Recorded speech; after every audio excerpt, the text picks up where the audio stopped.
Muy bien, voy a hacer un pequeño feedback, un pequeño resumen del libro realizado por Mónica Jurado Flores llamado De la oscuridad hacia la luz. Los títeres como un método para detectar casos de abuso sexual. Quizás ahora uno se pregunte cómo dará este término propio de la oscuridad hacia la luz hacia su obra. Pues es muy sencillo e interesante a la vez. Primero, hay que tener en cuenta que partiendo de un mundo lúgubre, triste, de ansiedad, de preocupación, de desacierto, de miedo, de temor, de fobia, de no saber qué hacer por la confusión, e inclusive sintiéndose culpable por creer que los demás solo creerán al otro, pero no a ti, o creerán que mientes, que no dices la verdad. Es ese mundo oscuro propio generado por el abuso sexual infantil, sobre todo en la primera infancia, en etapas tempranas de la vida del ser humano. Ahora, ¿por qué dice de la oscuridad hacia la luz? Porque es partiendo de que el niño entienda que esto no es su culpa, que es un problema lo que le está generando, que decirlo a otros para que escuchen será en sí un punto importante para que pueda superar esa situación, que los demás lo van a escuchar, van a confiar en él, le van a creer. ¿Me entienden?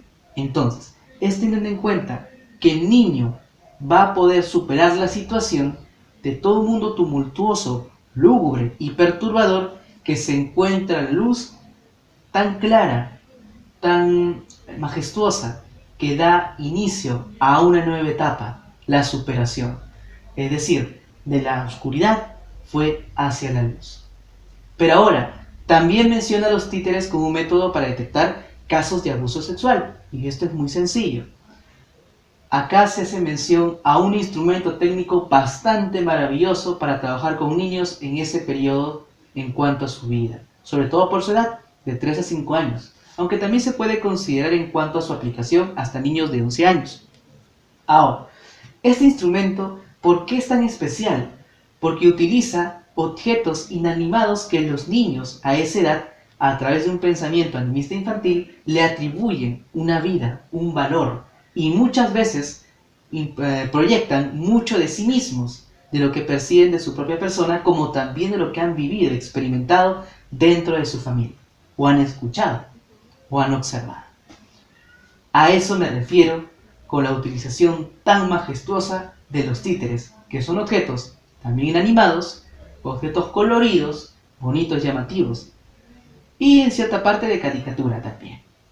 Sobre todo bonitos para ellos, pero que mucho de lo que se va a expresar a través del relato y la identificación que tengan va a ser la proyección de las necesidades, de las ansiedades, los desconciertos, las preocupaciones, los temores e inseguridades, el retraimiento generado por el abuso sexual. Muy bien, entonces damos inicio al libro De la oscuridad hacia la luz, los títeres como un método para detectar casos de abuso sexual. Vamos a empezar. Entonces, vamos a iniciar con el primer capítulo. El primer capítulo nos habla sobre la problemática del incesto y del abuso sexual. Hay que tener en cuenta que el incesto proviene del latín incestus, que significa sí y no. Y también está el castus, es decir, puro, casto y no contaminado. Por lo tanto, el incesto hace referencia a todo lo contrario, lo impuro, lo sacrílego, lo profano, lo prohibido.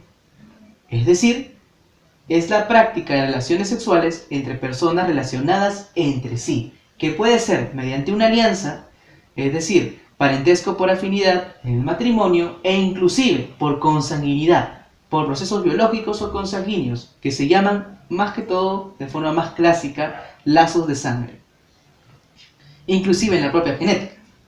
Bien, entonces, entendemos cuando hablamos acerca del incesto y que muchas familias a veces favorecen las prácticas promiscuas y con ello las transacciones incestuosas.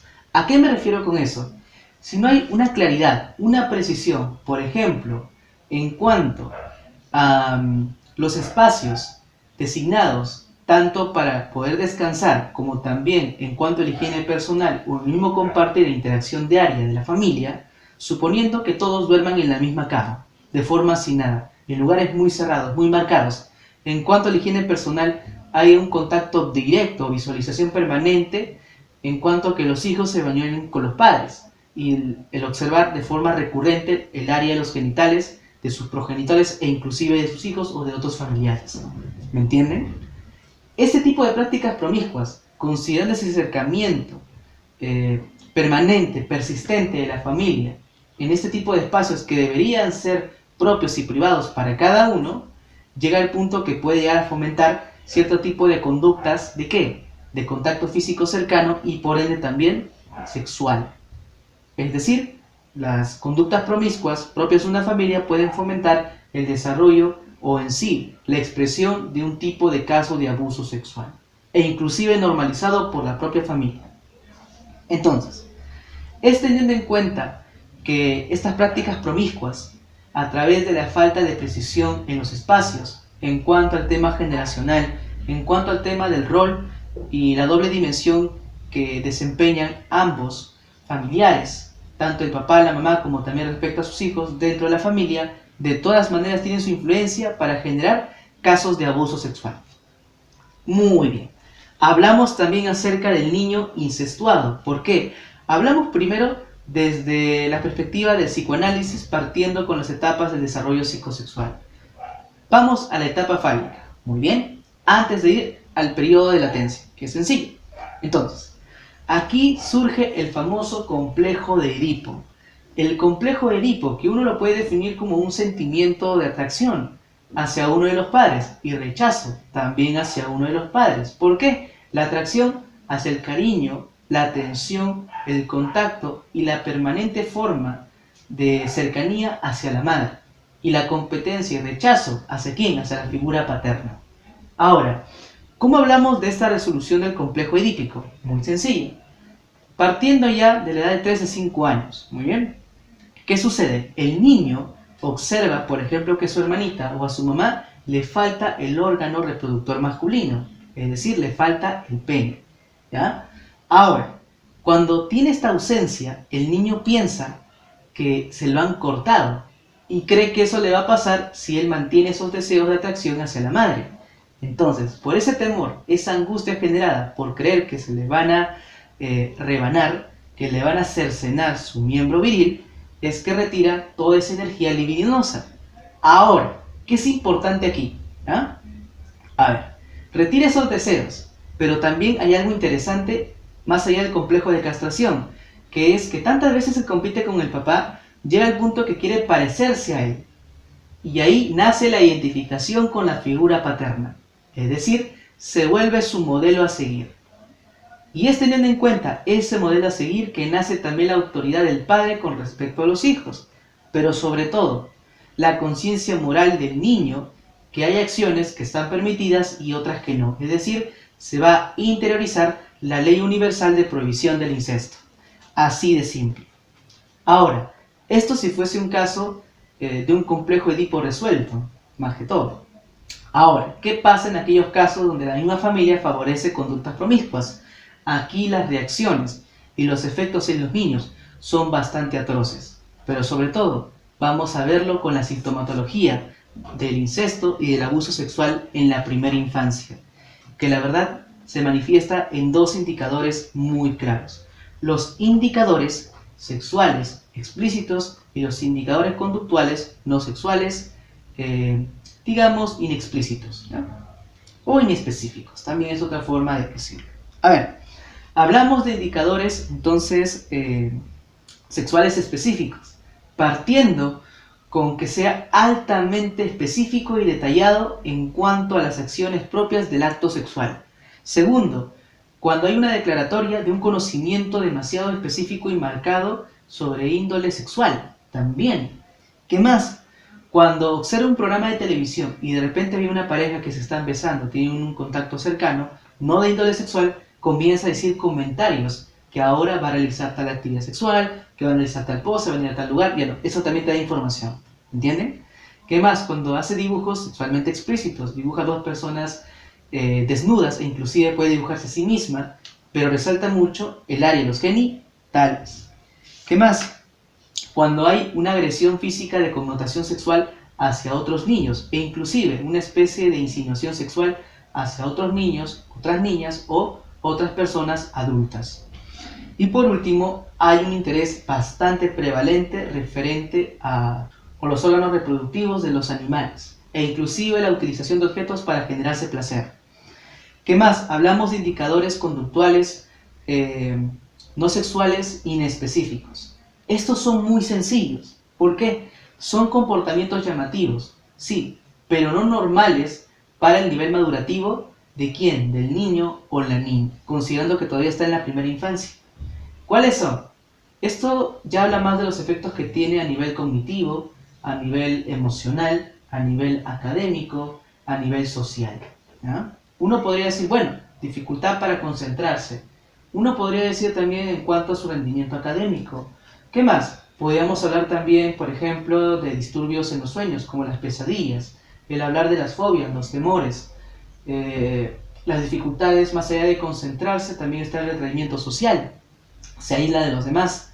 Podemos hablar del emudecimiento, tartamudeo, e inclusive la turbación, que es otra de las formas en las cuales el niño no puede decir ninguna palabra, sobre todo ante situaciones muy similares cuando se expresó el tema del abuso sexual por parte de alguno de sus familiares.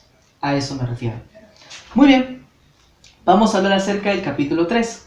Los títeres nos cuentan un cuento y esto es importante saberlo. El capítulo número 3 nos dice que a través de este relato, que trata en sí de la historia del títere Juan, que va a tener esas reacciones propias como resultado de ser ultrajado, tocado en contra de su voluntad, abusado sexualmente por parte de su tío, pues nos da el hecho mismo que a través de estas reacciones de una situación muy similar que podrían haber pasado estos niños o estas niñas, se expresen cierta sintomatología propia de la violencia o fruto de ese abuso sexual en comportamientos repentinos en quienes, en esos niños o en esas niñas en ese momento de la aplicación del taller. ¿Ya? Uno puede ser en cuanto a entender sus reacciones motrices de movimiento, sus reacciones emocionales en la expresión de su rostro, en las reacciones verbales a nivel de lo que expresa, pero también de identificación con uno de los personajes. ¿Por qué? El relato trata de generar que se identifiquen con una situación similar a la que han vivido, siempre y cuando hayan sido víctimas de abuso sexual, y lo más importante y que hay que tener que resaltar, que el niño puede ser el héroe en la solución de su problema. Ahora, ¿en qué sentido se refiere? Si él se identifica con el niño que ha sido abusado, pero también el niño que puede superar su problema. ¿Sabes qué? Ese niño que no tiene culpa ni miedo de lo que vive, sobre todo porque él no es el culpable y sabe que no lo es, porque el único culpable, ¿quién es? El abusador, el malhechor. Que no tenga miedo de decirlo hacia otros familiares, hacia otras personas adultas que le van a creer, que van a confiar en él y lo van a ayudar. Y sobre todo, que cada vez que quiera tocarle, el día que no, que grite, que le muerda la mano, que eviten lo posible que le haga eso. Y si lo sigue haciendo, avisarle a otras personas, autoridades, que lo que está haciendo está mal y lo van a castigar. Porque el culpable no es él, el culpable es el malhechor, el bandido, el agresor, el malvado del relato. Como hizo Juan con el títere de Juan al llamar a Tigretón, que era el policía, y lo detuvo y lo llevó a la cárcel. De eso se trata el relato. El capítulo 4 habla acerca del taller con títeres referente a la organización práctica, es decir, hablar cómo se aplica este tipo de procedimientos. Ahora, el taller con títeres para detectar casos de abuso sexual en sí es un instrumento técnico, que puede ser de aplicación individual, pero también de aplicación colectiva en un grupo de niños de 20 hasta máximo 30. Ahora, si son de 20 a 30, se pueden utilizar como ayuda a dos maestros, dos maestras o un maestro o una maestra, como soporte en cuanto a la recolección de información. Ahora, hay tres momentos en cuanto a la ejecución. Primero es previo, con la capacitación de los maestros referente a diferenciar cuándo tienen que anotar determinadas reacciones y que su rol solo se limita a observar y escuchar y anotar. Pero no van a colocar ningún tipo de orden o mención en cuanto al comportamiento de los niños durante el taller. Porque la idea es que fluyan comportamientos repentinos y que puedan anotarse y que al final va a haber un tipo de reunión con la maestra. ¿Para qué? para poder validar los resultados de lo que observó y también de lo que apuntó según las reacciones que correspondan. Porque el instrumento técnico y la ficha tienen que estar acorde a lo que se pide en cada reacción, para tener validez también del instrumento técnico. El segundo momento ya es cuando se aplica en sí por parte del profesional el relato con la obra de teatro con el uso de los títeres. Nada más. Y el tercer momento, siempre y cuando hayan respuestas, reacciones significativas por parte de ciertos niños, ellos van a pasar por una entrevista individual de detección de abuso sexual. Según esa entrevista y las 13 preguntas, según la gravedad que se tenga, se va a proceder con las acciones y las recomendaciones correspondientes. Pero sobre todo hay que tener claro que el maestro o la maestra solo se va a centrar en acompañar a los niños y darles ciertos temas referenciados al taller, como por ejemplo diferenciar gestos buenos y gestos malos, como también que las partes íntimas que deben ser únicamente propias y de cuidado. ¿De quién? Del niño y la niña, de nadie más, de ningún tipo de adulto, ni siquiera su propia madre o su propio padre, ninguno. Ahora, solo está enmarcado a ese acompañamiento y aprendizaje, pero en cuanto al tratamiento psicológico de parte de la niña, eso lo realiza ¿quién? El profesional. ¿Quién toma también las recomendaciones sugeridas con la familia? Y si implica algún tipo de protección, eso se sugiere a la familia y también las medidas legales si corresponden. ¿Para qué? Para garantizar la estabilidad y la protección del menor o la menor de edad, ¿ya? Y por último, estamos hablando del capítulo 5, que hace referencia más pues, a todos unos casos que se han podido aplicar por parte de la autora Mónica Jurado Flores, ¿ya?